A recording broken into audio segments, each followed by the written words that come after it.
అందరికీ నమస్తే అండి. Good morning. మార్నింగ్ న్యూస్లో వివిధ పత్రికల్లో వచ్చినటువంటి ఇంపార్టెంట్ వార్తలు ఏవైతే ఉన్నావో వాటిని మనం చూద్దాం. కేవలం 10 నిమిషాల్లోనే 2-3 పత్రికల్లో వచ్చినటువంటి వార్తల్ని మనం విశ్లేషించుకుందాం. ఇప్పటి వరకు మన ఛానల్ని ఎవరైనా సబ్స్క్రైబ్ చేయకపోతే తప్పనిసరిగా సబ్స్క్రైబ్ చేయండి. అలాగే బెల్ ఐకాన్ ప్రెస్ చేస్తే మన వార్తలన్నీ కూడా మీకు నోటిఫికేషన్గా వస్తాయి. 10 నిమిషాల్లో స్పీడ్గా వార్తలని మనం చూసేద్దాం. ఏ పత్రికలు ఎలాంటి వార్తలు రాశాయి ఏంటి అని. పోలీసులు నిద్రపోతున్నారు, పోస్టులు పెట్టేవాళ్ళు రెచ్చిపోతున్నారు. సోషల్ మీడియాలో అసభ్య పోస్టుల్ని నియంత్రించలేకపోవడం మీ చేతగానితనమే. వైకాపా నేతల సజ్జల భార్గవరెడ్డి పిటిషన్పై విచారణలో హైకోర్టు ఆగ్రహం. ఎవరినంది ఈ మాట? Court, high court, పోలీసులనంది. 2029లో మీరు చేయబోయే విధ్వంసం కోసం మేము ఎదురు చూస్తున్నాం అని ఫ్లెక్సీలు పెట్టారంటే బహిర్గతంగా వాళ్ళకి ఎంత ధైర్యం? సీఎంను అవమానించడం అంటే 5 కోట్ల మంది ప్రజలను అవమానించడం కాదా అని ప్రశ్నిస్తుంది కోర్టు. 2020లో హైకోర్టు జడ్జిలపై పోస్టుల కేసు సిబిఐకి అప్పగించిన ఫలితమే లేదు అని హైకోర్టు పోలీసులపై ఆగ్రహం వ్యక్తం చేస్తుంది. ఇక మన పోలీసుల పనితీరు చెప్పనవసరం లేదు.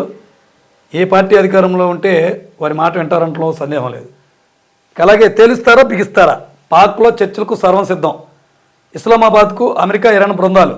కీలక అంశాలపై సయోధ్య కుదిరేనా? లెబనాన్పై దాడులు కొనసాగితే వైదొలుగుతామని ఇరాన్ చెప్తుంది. మరోపక్క ట్రంప్ ఏం చెప్తున్నారు? ఇరాన్ చెంత నుంచి మా బలగాలు అప్పుడే వైదొలగవు అని చెప్పి ట్రంప్ చెప్తున్నారు. లెబనాన్తో ప్రత్యక్ష చర్చలకు నెతన్యాహు సంసిద్ధత ఉన్నారట. హర్ముజ్ నుంచి రోజుకు 15 నౌకలకి అనుమతించేలాగా వీళ్ళు నిబంధన విధించారు ఇరాన్ వాళ్ళు. సీమెన్స్ ఉన్నాయి, దారి తప్పారో పేలిపోతారు, జాగ్రత్త అని టెహ్రాన్ హెచ్చరిస్తుంది. 40 రోజుల నుంచి యుద్ధం కొనసాగుతుంది. చాలా ఇరాన్పై ఇజ్రాయిల్, అమెరికా రెండు కూడా విపరీతంగా దాడులు చేస్తున్నాయి. కానీ ఇరాన్ ఒక్కటే తట్టుకొని నిలబడుతుంది. హార్మోజ్ జనసంధిని దిగ్బంధం చేయడంతో అమెరికా దెబ్బకు దిగొచ్చింది. ట్రంప్ నేను నాశనం చేసేస్తా, రాత్రికి రాత్రి వాళ్ళ సిద్ధాంతాలతో సహా తుడిచిపెట్టేస్తా అని ఛాలెంజ్ల మీద ఛాలెంజ్లు చేసి పొరుగు పోగొట్టుకొని ఇప్పుడు శాంతి చర్చలకి పాకిస్తాన్లో పెట్టారనమాట. ఇప్పుడు ఈ శాంతి చర్చలన్నీ చూద్దాం ఈరోజు ఫలిస్తాయా లేదా. ఇప్పటికే కాల్పుల విరమణ జరిగింది. కొనసాగిద్దా? చర్చలు విఫలమవుతాయా సఫలమవుతాయో చూడాలి. వైఎస్ఆర్ మరణానికి జగనే కారణమన్న అనుమానాలు ఉన్నాయంట. అప్పట్లో బొత్స చేసిన వ్యాఖ్యలు నిజమే అని అనిపిస్తున్నాయంట. ఎవరికి అనిపిస్తున్నాయి? మన మంత్రి అచ్చెన్నాయుడికి అనిపిస్తున్నాయంట. అలాగే దీనికి కౌంటర్గా మరి బొత్స సత్యనారాయణ ఏమంటున్నారు? వైఎస్ఆర్తో మా కుటుంబానికి ఎంతో అనుబంధం, మాపై విమర్శలు సరికాదు. విలేకరుల సమావేశంలో విలపించిన బొత్స. అసలు వీళ్ళిద్దరూ ఎందుకు ఈ సందర్భం వచ్చిందయ్యా అంటే, రాష్ట్రంలో ఈ మావిగన్ అలాగే అమరావతి గురించి పెద్ద చర్చ నడుస్తుంది. ఒక రకంగా చెప్పాలంటే మావిగన్ గురించే ప్రజలు ఎక్కువగా చర్చించుకుంటున్నారు. సో ప్రజల్ని దీని నుంచి డైవర్ట్ చేయాలి అనుకుంటే ఖచ్చితంగా ఏదో ఒక బర్నింగ్ టాపిక్ మళ్ళీ ఏపీలోకి రావాలి. అందుకే ఆంధ్రజ్యోతిలో కొత్త పలుకు పేరుతో రాధాకృష్ణ గారు వైఎస్ఆర్సీపీ నేతల భార్యల పైన ఆయన అలా రాసుకొచ్చారు. వాళ్ళు అనుకున్నట్టే విధ్వంసం అయ్యింది. వీళ్ళు వెళ్ళి రాష్ట్ర వ్యాప్తంగా నిరసనలు చేపట్టారు. కార్యాలయం ముందు కూడా నిరసన చేపట్టారు. ఇది చాలదన్నట్టుగా మళ్ళీ నిన్న అచ్చెన్నాయుడు గారు వచ్చి వైఎస్ఆర్ మరణానికి జగనే కారణాలని అనుమానాలు ఉన్నాయంట. అసలు ఇప్పుడు సందర్భమేనా ఇది? 2014లో చెప్పున్నట్టయితే బాగుండేది. ఇప్పుడు ఒకసారి జగన్ అధికారంలోకి వచ్చారు, ఒకసారి మంచి ఓటు బ్యాంకుతో ప్రతిపక్షంలో కూర్చున్నారు. మళ్ళీ ఇప్పుడు 40% ఓటుతో 11 సీట్లకు పరిమితమైన ఓటు బ్యాంకింగ్ అని గట్టి బలమైన పార్టీ ఆంధ్రలో ఉంది. ఇప్పుడు వచ్చి వీళ్ళు ఈ ప్రెస్టేషన్లో మాట్లాడటం ఎంతవరకు కరెక్ట్? సో ఇది ఈ నేతల మధ్య ఇప్పుడు ఇది జరుగుతుంది. ఇదే కంటిన్యూషన్లతో ఇక్కడ మన ముఖ్యమంత్రి చంద్రబాబు నాయుడు గారు కూడా మాట్లాడుతున్నారు. నిన్న రైతులకు రాజముద్రతో పొలం పాస్ పుస్తకాలను పంపిణీ చేశారు. ఎక్కడ పంపిణీ చేశారు? బాపట్ల జిల్లాలో పంపిణీ చేశారు. అప్పుడు ఆయన ఏం మాట్లాడుతున్నారు అది కూడా చూద్దాం ఒకసారి. మీలాంటి 1000 మంది వచ్చినా అమరావతి ఆగదు, నాయకుడే కాదు ఆ పార్టీ మొత్తం అలాగే అనిపిస్తుంది. వైకాపా బ్యాచ్ అరాచకాలు, బెదిరింపులు పెరుగుతున్నాయి. 3 ముక్కలాట ముగిసి మావిగన్ అని మొదలుపెట్టారు. అధికారంలో ఉండగా విధ్వంసం, ప్రతిపక్షంలో బెదిరింపులు.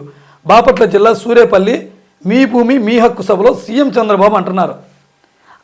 చంద్రబాబు నాయుడు గారు అక్కడికి ఎందుకు వెళ్ళారు తెలుసా? అసలు ఈ రాజముద్ర ఉన్నటువంటి పాస్బుక్లు పంపిణీ చేయడానికి వెళ్ళారు. ఆయన చెప్పాల్సింది ఏంటయ్యా అంటే రైతులను ఉద్దేశించి చెప్పాలి. ఆయన చెప్తారు, కానీ రాసేవాళ్ళు ఎవరు రాస్తారో తెలుసా? మీలాంటి 1000 మంది వచ్చినా అమరావతి ఆగదు. సరే, సందర్భం అంటే అది రాసుకోవాలి వార్త. తర్వాత ఇంకో ఐటమ్ మీద ఉంటే రాసుకోవాలి. అసలు వార్త పక్కన పెట్టి ఇది ఎంత పక్కకి వెళ్ళిపోయింది. దీని మీద ప్రజలు ఆసక్తి చూపుతారు. ప్రజల మైండ్ని డైవర్ట్ చేయటం. రాజధాని ఎవరు వచ్చినా ఆపరంటే మిమ్మల్ని ఎవరు ఆపారు? 2014లో ఎవరు ఆపారు మిమ్మల్ని? 5 ఏళ్ళు 10 ఏళ్ళు ఉమ్మడి రాజధానిగా హైదరాబాద్ మనకి ఇచ్చింది కేంద్ర ప్రభుత్వం. విభజన హామీల్లో మనకు అలా ఉంది. మీరు 5 ఏళ్ళు అక్కడ కాదని ఇక్కడికి వచ్చి పరిపాలన చేశారు. తాత్కాలిక భవనాల పేరుతో ఏవో నిర్మాణాలు చేశారు, గ్రాఫిక్స్ విడుదల చేశారు, అధికారంలోకి రాలేదు. అంటే తెలుగుదేశం పార్టీ నేతలకి ఈ వీడియో చూస్తే కొంచెం కోపం రావచ్చు, కానీ పద్దాకలు ఈ సవాళ్ళు ప్రతి సవాళ్ళు ఏంటి మా ఆంధ్ర ప్రజలకి? ఆయన ఒకసారి శంకుస్థాపన చేశారు, మోడీ గారు వచ్చి మట్టి నీళ్ళు తీసుకొచ్చి ఇచ్చారు, మళ్ళీ మీరు అందరూ విడిపోయారు. మళ్ళీ మళ్ళీ ఒకసారి ఆహ్వానించారు, మళ్ళీ ఒకసారి వచ్చి మళ్ళీ ఒకసారి విజిట్ చేస్తారంట. ఈ వస్తాలు పోతాలు ఇవే సరిపోతుంది, కానీ మా ఆంధ్రప్రదేశ్కి రాజధాని మంత్రికి అవ్వట్లేదు. ప్రజలు ఇదే బాధపడుతున్నారు. సో అది ఇక్కడ రాశారు చూడండి. ఇకపై పాస్ పుస్తకాలను తారుమారు చేయలేరంట. భూ సమస్యలను శాశ్వత పరిష్కారం చంద్రబాబు. చూద్దాం, సమస్యలు ఇంకా రాకుండా ఉండవుగా. ఇక ఓట్లకు పోటెత్తిన జనం. 2 రాష్ట్రాలు యూటీలో భారీ పోలింగ్. మహిళలే ముందు వరుసలో. అస్సాంలో 85% పైనే, కేరళలోనూ 78% దాటిన ఓటింగ్. పుదుచ్చేరిలో 89% పైనే. ఇక ఆక్సిజన్ ప్లాంట్లు ఆయువు తీసేశారు. రాష్ట్ర వ్యాప్తంగా మూలన పడిన 54 పిఎస్సి ఆక్సిజన్ ప్లాంట్లు. చూడండి ఎంత శాతం. పాడైన వాటికి మరమ్మతులు కూడా చేయించట్లేదంట అధికారులు. ఏటా కోట్లలో వెచ్చించి ప్రాణవాయువు కొనుగోలు. బోధనాసుపత్రుల్లో నిరాటకంగా అక్రమాల భాగవతం. ఏముంది? వీటిని మూలపడేస్తారు, బయట నుంచి తెప్పించుకుంటారు. ఆ కాంట్రాక్టు ఎవరో ఒకరు ముందుకు వస్తారు, వాళ్ళ దగ్గర నుంచి కమిషన్లు తీసుకుంటారు అధికారులు. తెలియదు ఏముంది దీంట్లో. సో ఇది సాక్షి చూద్దాం. సాక్షిలో బ్యానర్ వార్తగా ఈరోజు ఎల్ఓసి దోచేసి సీఎంఆర్ఎఫ్ స్వాహ. మండల స్థాయి నుంచి నియోజకవర్గాల వరకు కూటమి నేతలు ప్రజాప్రతినిధులు వసూళ్ల పర్వం. వీళ్ళు పెద్ద గ్రౌండ్ రిపోర్ట్తో వార్త రాశారు. అసలు ఏంటంటే ఈ విషయం, పలువురు కూటమి ఎమ్మెల్యేలు మంత్రుల ద్వారా అందిన దరఖాస్తులు బోగాస్. సొంతంగా ప్రైవేట్ ఆసుపత్రులు నిర్వహిస్తున్న కొందరు కూటమి ప్రజాప్రతినిధులు.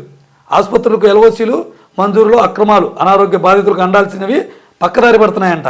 అటు ఆరోగ్యశ్రీ నిర్వీర్యం, ఇటు వాటాల దందా. పేదలకు ఉచిత వైద్యానికి బాబు సర్కారు తూట్లు పొడుస్తుందట. రాష్ట్రంలో కొత్త పొంతలు తొక్కుతున్న అవినీతి. దేశ చరిత్రలో నీతి బాహ్యమైన సిగ్గుమాలిన వ్యవహారాలకు పరాకాష్ట. చూడండి. కొద్ది నెలల క్రితం రోడ్డు ప్రమాదంలో తీవ్రంగా గాయపడ్డ వైఎస్ఆర్ కడప జిల్లా నందలూరి మండలం కుందానెల్లూరుకు చెందిన ఉపాధి హామీ ఫీల్డ్ అసిస్టెంట్ తుంటి ఎల్లయ్య. ఇదిగో ఈ ఎల్లయ్యే కంటి చూపు కోల్పోయాడంట. చెన్నైలో చికిత్స కోసం 35 లక్షలు ఖర్చు అయిందంట. సీఎం సహాయ నిధి నుంచి, అంటే మనకు సీఎంఆర్ఎఫ్ అంటారు కదా, అది డబ్బులు ఇప్పిస్తామంటూ టీడీపీ నాయకులు ఎల్లయ్యతో పలు కాగితాలపై సంతకాలు పెట్టించుకున్నారంట. ఇంటికి వచ్చాక బాధితుల ఖాతాకు 14 లక్షలు జమ అయినాయి అంట. అందులో 8 లక్షలు టీడీపీకి చెందిన టీఎన్ఎస్ఎఫ్ రాష్ట్ర ప్రధాన కార్యదర్శి రేవూరి వేణుగోపాల్ బ్యాంక్ ఖాతాకు బదిలీ అయినట్లు మెసేజ్ వచ్చిందంట. ఎల్ఐతో ముందుగానే బ్యాంక్ కాగితాలపై సంతకాలు పెట్టించుకుని డబ్బులు బదిలీ చేసుకున్నారు. ఇదేమిటని ప్రశ్నిస్తే మాకు ఖర్చులు ఉంటాయి, అందుకే పర్సంటేజీలు ఇవ్వాలి అని టీడీపీ నేతలు చెబుతున్నారని ఎల్లయ్య గోడు వెలవేసుకున్నాడు. 8 లక్షల రూపాయలంట. ఎన్ని రోజులు సంపాదించాలి? అందుకే వీళ్ళు ఎవరు చచ్చిపోయినా ముందుగానే పరిగెత్తి వాళ్ళ కుటుంబానికి ఎంతో కొంత ఇప్పించడానికి వెళ్తూ ఉంటారు. అయ్యో మనమే ఉంది, తెలుగుదేశం పార్టీ వాళ్ళు వస్తున్నారు, మనం డబ్బులు ఇప్పించేస్తున్నారు, లేకపోతే ఆ పార్టీ వాళ్ళు వస్తున్నారు, డబ్బులు ఇప్పించేస్తాం అనుకున్నారు. దాని వెనకాల ఇంత పెద్ద గోల్మాల్ జరుగుతుందా? ఇగో ఇతనే 8 లక్షలు కొట్టేశాడు. అచ్చన్న ఆ వ్యాఖ్యలు చేయడానికి సిగ్గనిపించలేదా? రాజకీయ ప్రయోజనాల కోసం ఇంతగా దిగజారాలా? బొత్స గారు మాట్లాడారు కదా, మనం చూసాం. ఇక మావిగన్కు మద్దతు పెరుగుతుండటంతో డైవర్షన్ కుట్రాలు. ప్రజల దృష్టి మరల్చడానికి చంద్రబాబు పాటలు. అచ్చెన్నాయుడు అవాకులు చవాకులతో అందులో భాగమే. అమరావతి వద్దు, మావిగన్ ముద్దు అంటున్న రాష్ట్ర ప్రజానికం. అమరావతి అసాధ్యమని తెలిసి రాజధాని లేకుండా చేస్తున్న చంద్రబాబు. మావిగన్ బెటర్ ఆప్షన్ అంటున్న జగన్ మాటకు పెరుగుతున్న ప్రజా మద్దతు అంటూ వీళ్ళు జగన్మోహన్ రెడ్డికి అనుకూలంగా రాసుకున్నారు. ఇప్పుడు మావిగన్ ప్రజల్లో చర్చ జరుగుతుంది, బట్ కానీ వీళ్ళు ఎక్కువ జాగ చేశారు. ఇక ఏబిఎన్ రాధాకృష్ణపై ఫిర్యాదుల వెలువ. మహిళలపై నీచమైన వ్యాఖ్యలు చేసిన రాధాకృష్ణ అరెస్ట్ చేయాలి. రాష్ట్ర వ్యాప్తంగా పోలీస్ స్టేషన్లో 100 ఫిర్యాదులు. మహిళలకు తక్షణమే క్షమాపణలు చెప్పాలని డిమాండ్. ఫిర్యాదులపై రసీదులు ఇచ్చేందుకు పోలీసుల నిరాకరణ. ఇప్పుడు పోలీసులు నిరాకరించవచ్చు, వీళ్ళు ఇస్తుంటే కొద్దిగా మనకి ఇదేంట్రా బాబు, అధికారంలో ఆ పార్టీ ఉంటే వీళ్ళ కంప్లైంట్ ఎట్లా తీసుకుంటారని మనకు కూడా నవ్వు రావచ్చు. కానీ ఇవన్నీ కూడా చాలా ప్రీ ప్లాన్డ్గా జరుగుతున్నాయి. నేను జగన్మోహన్ రెడ్డి గారు ఒక మాట మాట్లాడారు. మేము అధికారంలోకి వచ్చిన తర్వాత తప్పనిసరిగా ఏబిఎన్ రాధాకృష్ణకి చుక్కలు చూపిస్తాం, రాష్ట్రం మొత్తం కేసులు పెట్టి తిప్పుతాం మిమ్మల్ని అన్నాడు కదా. ఈ కేసులన్నీ తీసుకొని అక్కడ పెడతారు.